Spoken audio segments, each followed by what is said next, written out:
গতকাল রাজ্যের অর্থমন্ত্রী চন্দ্রিমা ভট্টাচার্য বিধানসভায় পশ্চিমবঙ্গের বাজেট পেশ করেছেন এবং খুব স্বাভাবিকভাবেই বাজেট পেশ করার সঙ্গে সঙ্গে বিরোধী দলগুলি তারা বলতে শুরু করেছেন জনবিরোধী বাজেট, বেকারদের বিরুদ্ধে যাওয়া একটি বাজেট, কৃষক বিরোধী বাজেট।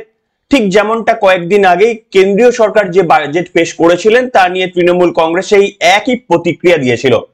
আর আমরা এই ফরম্যাট শুনতে শুনতে একেবারেই অভ্যস্ত। কিন্তু রাজনীতিকদের এই ব্যাখ্যা না শুনে আসুন শুনে নেওয়া যাক যে আদতে পশ্চিমবঙ্গের মানুষের ঠিক কতখানি লাভ হলো। এবং কিছুদিন আগে নির্মলা সীতারামন তিনি সংসদে দাঁড়িয়ে আমাদের এই রাজ্যের করা প্রশ্নের একটি উত্তরের জবাব দিতে গিয়ে যে কেন বাংলাকে বাজেট থেকে বঞ্চিত করা হলো তার জবাব দিতে গিয়ে একের পর এক পশ্চিমবঙ্গের দুর্নীতি এবং পশ্চিমবঙ্গের ভয়ঙ্কর পরিস্থিতি নিয়ে যা তথ্য দিলেন, আমার মনে হয় সেটা বাজেটে কত টাকা বরাদ্দ হলো তার থেকেও আপনাদের জানাটা বেশি প্রয়োজন।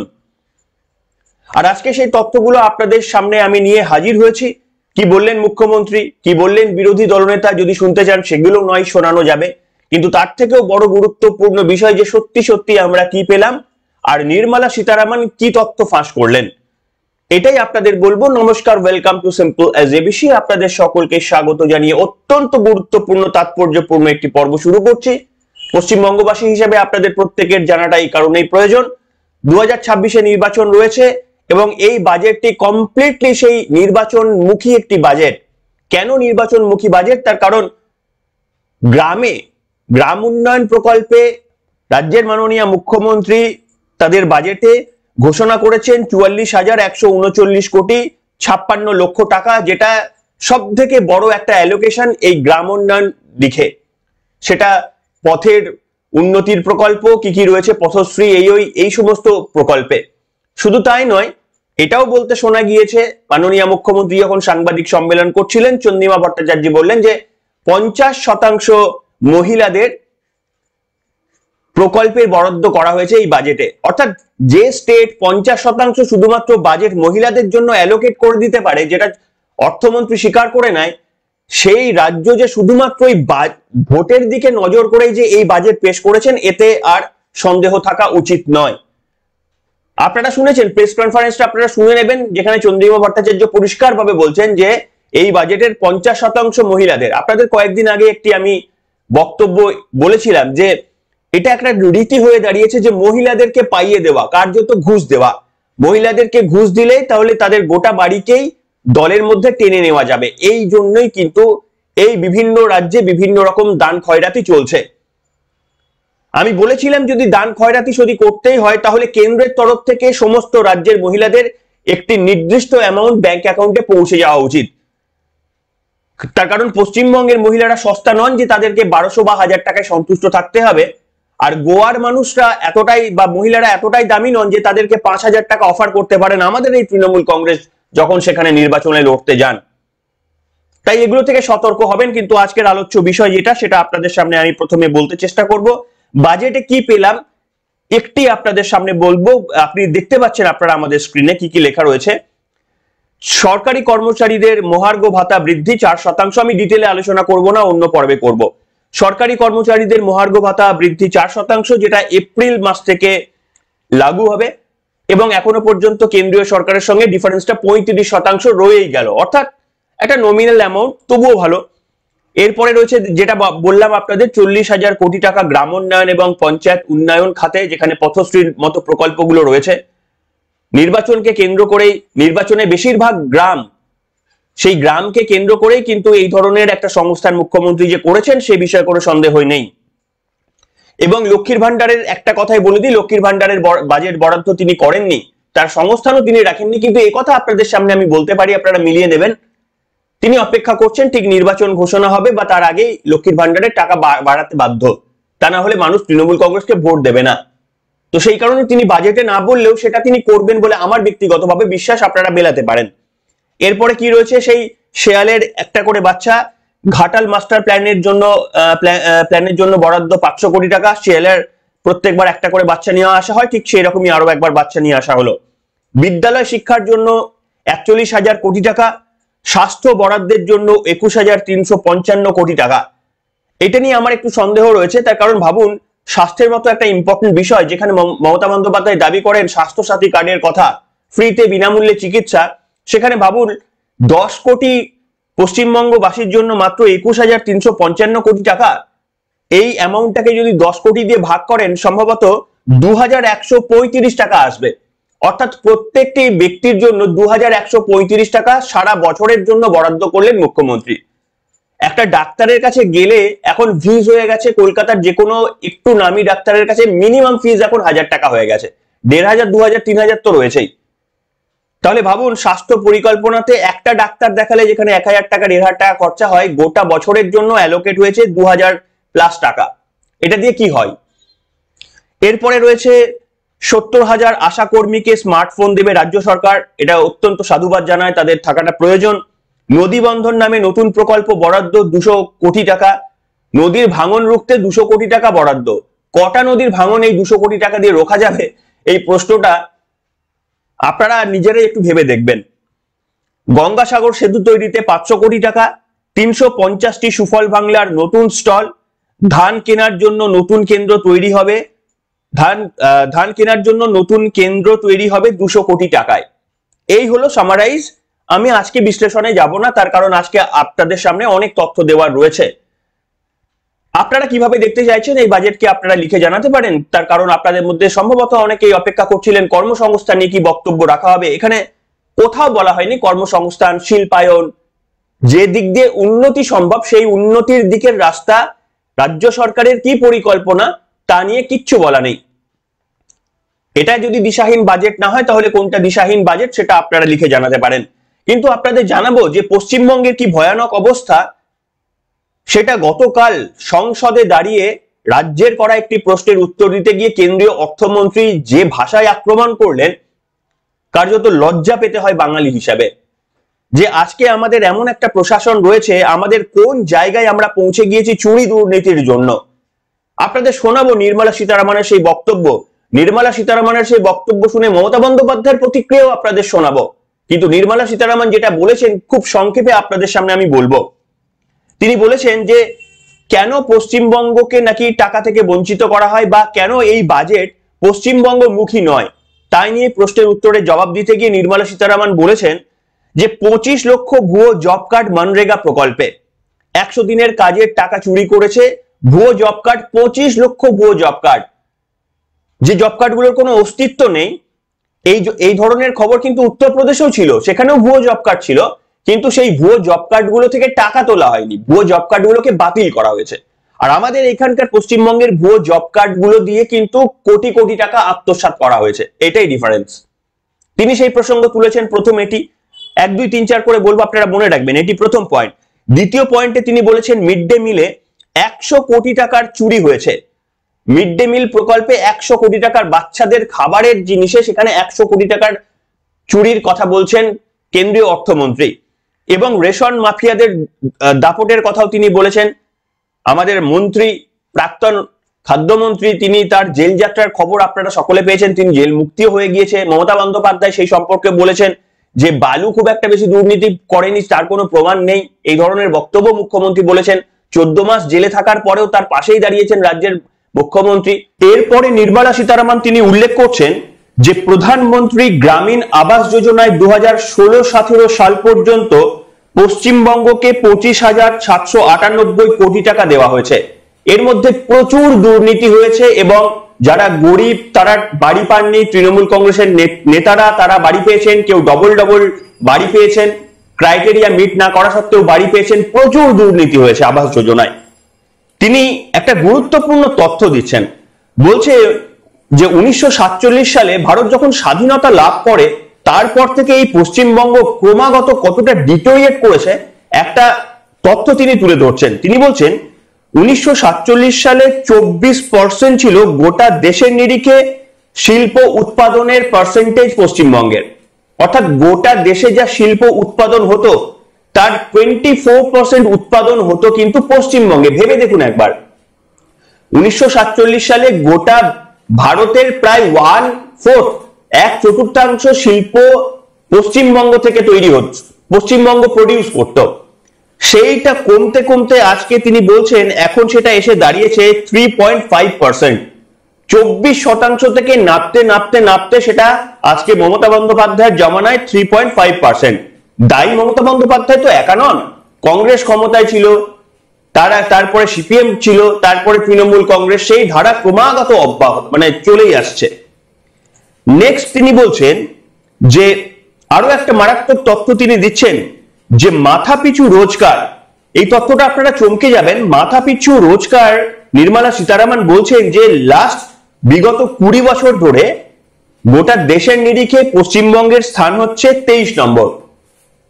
মাথাপিছু রোজগারে সমস্ত রাজ্যের নিরিখে পশ্চিমবঙ্গের ঠাঁই হচ্ছে 23 নম্বর। এটা 20 বছর ধরে চলছে, অর্থাৎ সিপিএম জামানার 34 বছরের বেশ কিছুটা পর থেকে মমতা বন্দ্যোপাধ্যায়ের এই 14 বছর এবং তার আগের 8 বছর, 6 বছর, এই টোটাল 20 বছর ধরে নাকি পশ্চিমবঙ্গের স্থান 23 নম্বরে। এই হচ্ছে স্ট্যাটিস্টিক্স তিনি তুলে ধরেছেন। আপনারা শুনে দেখুন, লজ্জায় মাথা হেঁট হয় নাকি এই বাজেটের পর আপনাদের আনন্দে বুক চওড়া হয়? শুনুন নির্মলা সীতারামনের বক্তব্য। There have been similar complaints about Manrega. Ministry Rural Development is engaging with West Bengal and for a satisfactory reply. Sir, now I come to the specific data. It's ironical that Trinamool, which means grassroots, Trinamool, which means grassroots, Congress that prides itself on being rooted in the grassroots, now symbolizes harassment and denial of rights to the common people in the grassroots. I'll give you examples for that. 25 lakh fake job cards in Manrega. Funds meant for people at the grassroots have been looted by the carders. 100 crore midday meal fraud. 100 crore midday meal fraud. Ration mafia thriving in the state on grassroots level. Ayushman Bharat was blocked and denied health care the poor living in the grassroots. 43% tap water coverage in Bengal as opposed to 74% national average. 74% national average. Bengal is at 43%. That's the average. Sir, important. Capital formation crashed from 6.7% in 2010 to 2.9% in the recent years. No jobs, no factories, no vision. That's Bengal for you, sir. Industrial powerhouse. Bengal was industrial powerhouse. 24% share when in 1947 during independence Bengal had 24% share in manufacturing. Today it has 3.5%, sir. Bengal's per capita income growth lags behind the national average. For the last 20 years, per capita income of Bengal lags behind the national average for last 20 years. It's ranked 23rd. In 21-22, it was 23rd among all states of India. Sir, Trinamool Congress has institutionalized corruption, gutted institutions, and Trinamool has become a byword for exploitation. Trinamool has become a byword for exploitation, sir. Now, can I then suggest, because budget, Bengal विरोधी budget बोला गया, मैं क्या पूछना चाहती हूँ अभी, तृणमूल विरोधी टीएमसी हो गया है क्या? শুনলেন বন্ধুরা, নির্মলা সীতারামনের তথ্যগুলো আপনারা যদি সত্যি সত্যি বুঝতে পারেন, যেহেতু হিন্দিতে বলেছেন, যদিও আমি বাংলায় অনুবাদ করে দিয়েছি আপনাদের সামনে, তাহলে সেটা নির্দেশনা দিচ্ছে যে পশ্চিমবঙ্গ ক্রমাগত কতটা অবনতির দিকে চলে যাচ্ছে। যদিও কল্যাণ বন্দ্যোপাধ্যায় ক্রমাগত চিৎকার করতে থাকছিলেন, আপনারা সকলেই শুনেছেন, তার গলার আওয়াজ পাওয়া যাচ্ছিল, ক্রমাগত পুরো সেশনটা তিনি চিৎকার করে গেলেন। ওখানে চিৎকার না করে পশ্চিমবঙ্গের উন্নতিতে যদি নজর দিতেন তাহলে বোধহয় অত চিৎকার করার কোনো প্রয়োজন পড়তো না সেখানে। এইরকম একটা পরিস্থিতিতে রাজ্যের মাননীয় মুখ্যমন্ত্রী বাজেট পেশ করছেন, যেখানে শিল্পের কোনো তিনি দিশা দেখাননি, যেখানে তিনি চাকরি, যেখানে ছাত্রছাত্রীরা তেলে ভাজা ভাজছেন, প্রতীকী তারা এই ধরনের বিক্ষোভ দেখাচ্ছেন, তখন রাজ্যের মাননীয় মুখ্যমন্ত্রী সেদিকে কোনো দিশা দেখালেন না। যে দিশা তিনি দেখালেন সেটা ভোট কেন্দ্রিক। 2026-এ যে নির্বাচন হতে চলেছে সেই নির্বাচনে গ্রামে যেহেতু মানুষরা বেশি কন্ট্রিবিউট করেন মমতা বন্দ্যোপাধ্যায়ের ভোট বাক্সে, তাই তাদেরকে খুশি করার জন্য একটা বাজেট পেশ করেছেন।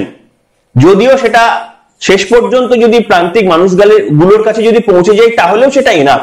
আদতে পৌঁছাবে? যতগুলো বাজেট পেশ হলো সেটা কি আদতে গিয়ে প্রান্তিক মানুষের কাছে পৌঁছাবে, নাকি মিডলম্যান তৃণমূল কংগ্রেসের নেতৃত্বদের কাছে আরো একবার চুরি হয়ে যাবে, যে পরিসংখ্যান কেন্দ্রীয় অর্থমন্ত্রী নির্মলা সীতারামন তুলে ধরলেন? তবে আপনাদের শোনাবো রাজ্যের মাননীয় মুখ্যমন্ত্রী তীব্র প্রতিক্রিয়া জানিয়েছেন কেন্দ্রীয় অর্থমন্ত্রীর এই বক্তব্যের। তিনি রাজনৈতিকভাবে যেমন আক্রমণ করেছেন, তেমনি হঠাৎ করে আবার কোথা থেকে মুখ্যমন্ত্রী চলে আসলেন যে ওরা অনলাইনে ভোটার লিস্টে নাম তোলাচ্ছে। সব চক্র আমরা ধরতে পেরে গেছি। অনলাইনে ভোটার লিস্টে নাম তোলাতে যাব না, দেব না, পশ্চিমবঙ্গে এই কাজ হবে না, ওরা পশ্চিমবঙ্গে কিছুতেই এইভাবে ক্ষমতায় আসতে পারবে না। প্রশ্ন করা হয়েছিল নির্মলা সীতারামনের প্রতিক্রিয়া।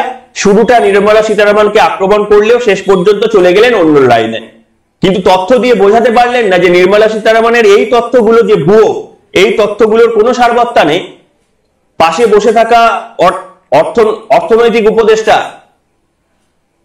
তাকে নিয়েও কিন্তু মুখ্যমন্ত্রী মমতা বন্দ্যোপাধ্যায়, এমনকি অর্থমন্ত্রীর সাহায্য নিয়ে মুখ্যমন্ত্রী এই জবাবের প্রকৃত উত্তর দিতে পারলেন না।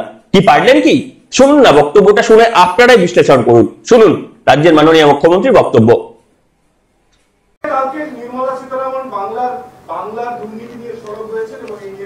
ওনাদের নিজেদের দুর্নীতি আগে সামলাতে বলুন। আপনাদের তো কন্ট্রোল করে, আপনাদের মিডিয়াকে এম খুলতে দেয়, সকালবেলায় বলে দেয় এটা যাবে এটা যাবে না। মহাকুম্ভ নিয়েও তো আপনারা সত্যি কথাটা কেউ বললেন না। আগে জিজ্ঞেস করেন निर्मला देवी, আপনি বাংলাকে নিয়ে কম ভাবুন। निर्मला जी उजाला का क्या हुआ? आपका नाम का साथ हम मिला दिया। इलेक्शन का टाइम में आप उजाला किया था, अभी उजाला का क्या भविष्य है? आप तो कुछ नहीं करते हैं, खाली भाषण देते हैं। कहाँ गया रुपया? आज तो खाली हमले नहीं, आपका गुजरात स्टेट भी बोला रुपया नहीं मिल रहा है, आप स्टेट को नहीं दे रहा है। Everything you are going to control and to bulldoze the federal structure, and only in the name of online voter list you are taking help from election commission and sending ED and CBI. I am not blaming them, but this is the ভুতুরে রাজনৈতিক দলের কাজ। I am not mentioning the রাজনৈতিক দল name. আমার ভাষায় ভুতুরে রাজনৈতিক দল, যারা এদের পাঠিয়ে বিহারের লোকেদের নাম তুলছে অনলাইন। কেন অনলাইনে হবে? আপনাকে ভোটার কার্ডে নাম তুলতে গেলে, আধার কার্ডে নাম তুলতে গেলে আপনাকে ফিজিক্যালি যেতে হয়। তাহলে বিজেপি 40 লাখ ভোট বাড়লো কি করে মহারাষ্ট্রে? আর দিল্লিতেই বা আপনারা কি করেছিলেন? একদিন না একদিন তো বেরোবে। শুনুন, অঙ্কটাকেও দেরিতে কষে, অঙ্কটাকেও আগে কষে। অঙ্কটা কষতে জানতে হয়। আমরা অঙ্ক কষে দেখে নিয়েছি। এখানেও বাবুরা এসে বসে আছেন, প্রত্যেক অ্যাসেম্বলিতে 20,000 থেকে 30,000 বাইরের লোকের নাম ঢোকাবে, আর ইলেকশন কমিশন ইলেকশন করবে সেন্ট্রাল ফোর্স দিয়ে, তারা গার্ড দেবে, আর বাইরের লোকেরা এসে যারা বাংলার লোক নয়, বাংলার ভোটার নয়, তারা এসে ভোট দেবে। এই পরিকল্পনা কিন্তু আপনাদের আমরা ভেস্তে দেবো। অন্য রাজ্য যেটা পারে না, বাংলা পারে, কারণ বাংলা স্বাধীনতা আন্দোলনের জন্ম দিয়েছে, বাংলা নবজাগরণের জন্ম দিয়েছে। বাংলা যা পারে অন্যরা পারে না। এই চুরিটা আমরা ধরে ফেলেছি। শুনলেন বন্ধুরা, প্রশ্ন করা হয়েছিল এক, শুরুটা করলেন যেদিকে, উত্তর চলে গেলেন অন্য লাইনে।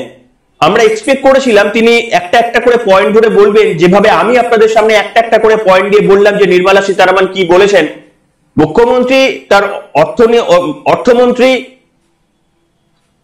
অর্থনীতির উপদেষ্টা অমিত মিত্র, তাদের কাছে যদি সত্যি আনসার থাকতো তাহলে ওই 1, 2, 3, 4, 5 করে কেন্দ্রীয় অর্থমন্ত্রীর এই প্রশ্নের উত্তরের জবাব একটা একটা করে দিতে পারতেন। আর সেই তথ্যগুলো আমাদেরও সুযোগ হতো আপনাদের সামনে তুলে ধরা, কিন্তু সেটা খুব দুর্ভাগ্যক্রমে হলো না। তবে বিরোধী দলনেতা শুভেন্দু অধিকারী তিনি এই দাবিগুলো যেটা আজকে নির্মলা সীতারামন করছেন, সেই দাবিগুলো মানে অনেকদিন থেকেই বিরোধী দলনেতা শুভেন্দু অধিকারী আমার আপনার সামনে বলে আসছেন, তিনি সতর্ক করে আসছেন। আমরা কান দিয়েছি, ভোটাররা কান দিয়েছে কিনা সেটা আলাদা ব্যাপার, কিন্তু তিনি সতর্ক করে আসছেন। তাই নির্মলা সীতারামনের এই বক্তব্যের প্রসঙ্গে শুভেন্দু অধিকারীর বক্তব্যটা যদি না শোনাই আপনাদের, তাহলে পর্বটা হয়তো কমপ্লিট হবে না। সেই কারণে বিরোধী দলনেতা এই প্রসঙ্গে কি বলেছেন আপনাদের শোনাবো।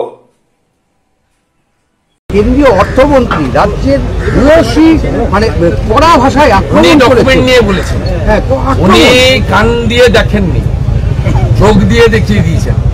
25 লক্ষ ভুয়া জব কার্ড তিনি বলেছেন এরা টাকা তুলে নিয়েছে। এই টাকা যতক্ষণ না ফেরত করাচ্ছেন আর চোরেদের জেলে পাঠাচ্ছেন, স্কিম আমরা বন্ধ করিনি, টাকা আমরা বন্ধ করিনি। আমরা চাই ভারত সরকারের গভর্নমেন্টের এক্সচেকারের টাকা 25 লক্ষ ভুয়া জব কার্ডের এগেনস্টে তুলে নিয়ে চলে গেছে। সেই অ্যামাউন্টটা more than 7,000 crore out of 54,000 crore। Congress মানরেগাতে পশ্চিমবঙ্গে দিয়েছিল 4,000 সামথিং কোটি টাকা, আর মোদিজি দিয়েছেন 54,000 crore টাকা। এবং যে 25 লক্ষ জব কার্ড অন্য রাজ্যে বাতিলের টাকা তোলা নেই, অন্য রাজ্যে যে জব কার্ড বাতিল হয়েছে তাতে কোনো টাকা দেওয়া হয়নি, ওটা টেকনিক্যাল ফল্ট ছিল, আধার আর জব কার্ড যুক্ত করতে গিয়ে বাতিল। এই রাজ্যে যেটা এক্সেপশন সেটা হচ্ছে যাদের জব কার্ড ডিলিট হয়েছে তারা টাকা তুলে নিয়ে গেছে। বাংলাদেশের লোক মুর্শিদাবাদের নবগ্রামে কাজ করেছে দেখিয়ে বাংলাদেশের অ্যাকাউন্টে টাকা গেছে। পরিযায়ী শ্রমিক হায়দ্রাবাদে কাজ করেন, তার অ্যাকাউন্টে হায়দ্রাবাদে আইএফএসসি কোর্টে টাকা গেছে। তাই নির্মলা সীতারমনজি বলেছেন চুরি ধরা পড়েছেন, আপনারা গ্রাসরুট তৃণমূল নয়, আপনারা গ্রাসরুটকে বঞ্চিত করার সরকার।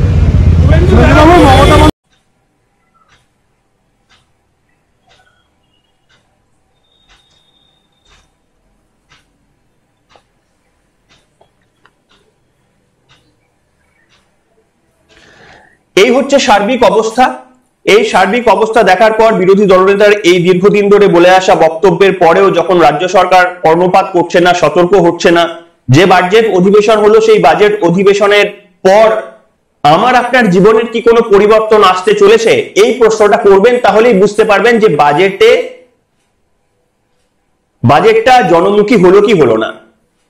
যে কোনো বাজেট জনমুখী হলো বা হলো না সেটা বোঝার জন্য অর্থনৈতিকবিদদের তাদের বক্তব্য শুনলে নিশ্চিতভাবে সেটা বোঝাটা একটু কঠিন। কিন্তু আপনারা খেয়াল করে দেখবেন যে আপনার আমার জীবনযাত্রার মান কি উন্নত হলো, রাস্তাঘাট আগের থেকে কি উন্নত হলো, লোডশেডিং কি কমলো, কিংবা জিনিসপত্রের দাম, পেট্রোল ডিজেলের যে সমস্ত ভর্তুকি কেন্দ্রীয় সরকার দেয়, রাজ্য সরকারও অত্যন্ত কম দেয়, 1 টাকা দিত সেটাও তুলে নিয়েছে, সেটা কি রাজ্য সরকার তাদের কিছুটা ভর্তুকি ট্যাক্স ছাড় আমাদের দিলেন? লক্ষ্মীর ভান্ডারের টাকা কি বৃদ্ধি হলো? কর্মসংস্থানের কি দিশা হলো? কোন কোন শিল্পপতিরা আমাদের দেশে এসে, আমাদের রাজ্যে এসে শিল্প করার চেষ্টা করলেন? রাজ্যের মাননীয় মুখ্যমন্ত্রী তাদের জন্য কতটা জমি বন্দোবস্ত করে রেখেছেন সিঙ্গুর নন্দীগ্রাম আন্দোলনের পর। আমার আপনার জীবনযাত্রায় যদি পরিবর্তন না হয় তাহলে বাজেটে 100 কোটি, 200 কোটি, 1 লক্ষ কোটি, 2 লক্ষ কোটি, কোটি লক্ষ কোটি যত টাকাই বরাদ্দ করা হোক না কেন, আমার আপনার জীবনযাত্রার মানে যদি একটুও পরিবর্তন না হয়ে থাকে তাহলে লাভটা কি? এর মধ্যে সরকারি কর্মচারীরা তারা 4% দিয়ে পেলেন, যেটা হকের তাদের এমনিতেই 35% তারা ডেফিসিট আছেন, পেলেন মাত্র 4% পেলেন, তবুও পেলেন, কিন্তু তারা কম পেলেন, মানে বুঝতে পারছেন?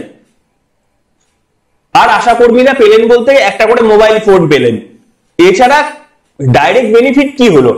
হ্যাঁ, আপনারা বলবেন আবাস যোজনায় কিছু টাকা বরাদ্দ করা হয়েছে, কিন্তু সেই তথ্য চেষ্টা করব পরবর্তীকালে দেওয়ার।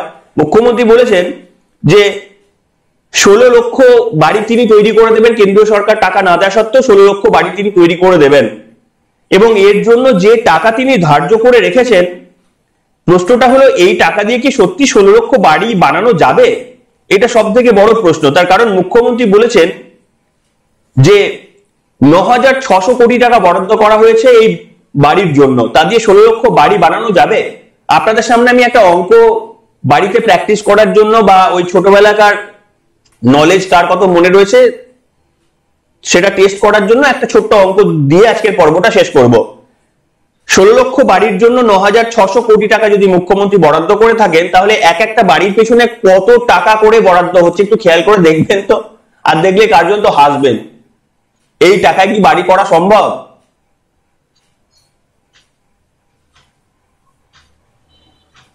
আপনারা একটু ক্যালকুলেট করে দেখে নেবেন যে মুখ্যমন্ত্রী বলেছেন যে 16 লক্ষ বাড়ির জন্য 9,600 কোটি টাকা বরাদ্দ করা হয়েছে। এই 9,600 কোটি টাকাতে নিজের পক্ষে 1,20,000 টাকা করে যদি এক একটা বাড়ির পেছনে আমি কম করেও ধরি, তাহলে একটু 1,20,000কে 16 লক্ষ বাড়ি দিয়ে গুণ করে দেখবেন তো 9,600 কোটি টাকা আসে না তার দ্বিগুণ আসছে ভ্যালুটা। একটু দেখবেন, তাহলেই বুঝতে পারবেন এই তথ্যগুলো দিয়ে এই বাজেটগুলো না, এই এত কোটি টাকা তো আমি আপনি 2 টাকা 3 টাকা 2,000 টাকা 5,000 টাকা 2 লাখ টাকার বরঞ্চ বড়জোর আমরা হিসাব নিকাশ বুঝতে পারি। যখনই সেটা কোটিতে পৌঁছে যায় ওই হিসাবগুলো আমার আপনার মাথায় ঢোকে না। আর সেই সুযোগে কেন্দ্র বলুন রাজ্য বলুন সবাই ওর মধ্যেই কিন্তু তার মধ্যে জাগলারি আর তারা খেলে বেরিয়ে যান। কিন্তু আজকে এই হিসাবটা আপনারা করলেই বুঝে যাবেন যে সত্যি বাজেটের জন্য আপনি কি পেলেন। উত্তরটা কিন্তু কমেন্ট বক্সে আপনারা লিখে জানাবেন যে 16 লক্ষ বাড়ি, তার জন্য 9,600 কোটি টাকা বরাদ্দ করা হলে এক একটা বাড়ির পিছনে কত টাকা করে আসছে। এটা যদি পারেন কষ্ট করে একটু ক্যালকুলেটরে টাইপ করে লিখে জানাতে পারেন উত্তরটা কি হয়, না হলে পরের পর্বে এই উত্তরটা আপনাদের সামনে আমি আনার চেষ্টা করব। এনিওয়ে, আপনাদের মতামত লিখে জানান, কেমন মনে হলো এই বাজেটকে, আপনারা কি চোখে দেখছেন, আপনাদেরও মন্তব্য লিখে জানান। এখনকার মতো এখানে শেষ করছি, তবে চেষ্টা করব, জানি না পারবো কিনা, এই বাজেট নিয়ে একটি ডিটেল আলোচনা আপনাদের সামনে নিয়ে আসার চেষ্টা করব, সম্ভবত রাত বা দুপুর বা রাতের পর্বে আজকেই নিয়ে আসার চেষ্টা করব। এখনকার মতো এখানে শেষ করছি। যদি ভালো লাগে পর্বটিকে শেয়ার লাইক করবেন। সবাই ভালো থাকবেন, গুড বাই।